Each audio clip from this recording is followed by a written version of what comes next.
Hey, welcome. Hello, everybody. So, a few people have asked that I do a build video on these kind of little ultra micro quadcopters. But there's to be quite honest with you, there's not much to build. I did make a build video earlier, but yeah, and you'll find it in the channel. But there honestly is not too much to build here. This is. So, I'm going to talk a little bit more about frames. This one is a carbon fiber frame from RC Drones, or it's a Phoenix flight gear. And you can see I put a little bumper on here to protect the antenna for the camera. Because as you've seen from videos, these things are getting really, really fast now. So, talking about the frames, so this is a board frame, and that's a carbon fiber frame. But, you can also print them, and I've printed many forms of those. And they're typically in this format. I like this format. This is a half printed frame. You can see it's, hollow in the center. So you can print any frame like that in any material. This is PLA. But, here's a different little frame printed. This is printed in ABS, 3D printed. To print a frame like this is 20 minutes, half an hour, and these plans are available everywhere. There's even bigger ones like this, there's a bigger frame. And, but, as it goes to weight, every gram is probably like 10 or 20 grams in a normal quad. So if you add 10 grams of weight on a frame like this, you're adding like 100 grams on a normal quad. It's a lot. So for these guys, a frame like this would be much easier. But then it comes to durability. How durable with, of course, the carbon fiber. But we don't all have, capability to cut carbon fiber in that size. So, you print them, but a frame like this would be much less durable than something like this. So here's, for instance, that same frame, this one, but printed in nylon. This is printed in nylon, and you can see it's very flexible, but this thing's almost indestructible again. Whereas this frame would be pretty easy to break, and even these, on a hard crash, you do break them.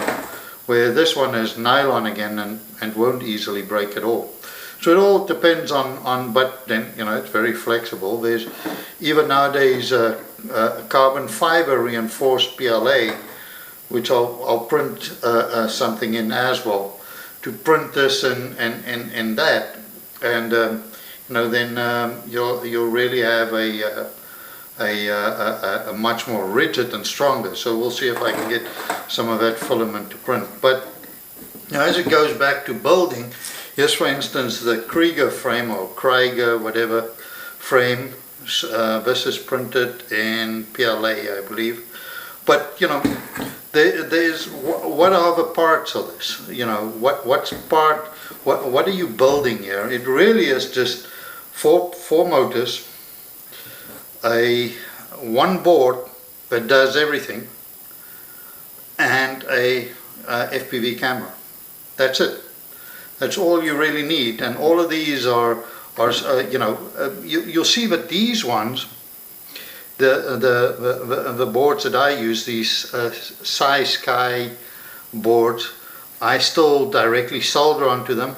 But the new ones even have little plugs. So in my case, it was 1, 2, 3, 4, 5, 6, 7, 8, because every motor has 2 wires, so there's 8 wires to solder on. 2 wires to solder on the power lead, that's this lead or that lead, the power lead. So that makes 10 wires, and then 2 wires to take the power to, to the FPV camera. So there's 12 wires. Now the new ones, instead of direct soldering, even have little plugs. So you buy the 8mm motor, you just plug them in. So that eliminates 8 of it. So then you just have to solder the power connector, 2 wires onto it, and 2 wires for the FPV camera. That's it. That's the build of it. you know, you can really build this guy if you had the plug-in kind of board and the motors. You can build something like this in 15 minutes and be out flying, because it's 4 wires, plug everything in, stick them in here. Those are just little grommets. In the case of these, it just slides into these little pods, like that one. It will just slide in there, and then you stick the propellers on and you fly. So, you know, it's a little bit crazy to say make a build video out of this, because there isn't much to build. These boards have a not only is it Clean Flight on there, meaning it's a flight controller with Clean Flight. It also has the ESCs built in, because it's brushed. There's only 2 wires. The ESCs are already built in, as well as the receiver. These boards have a DSM-2, DSM-X receiver already built in. So all of it's in that little board, and it's one little board, and that's all you need.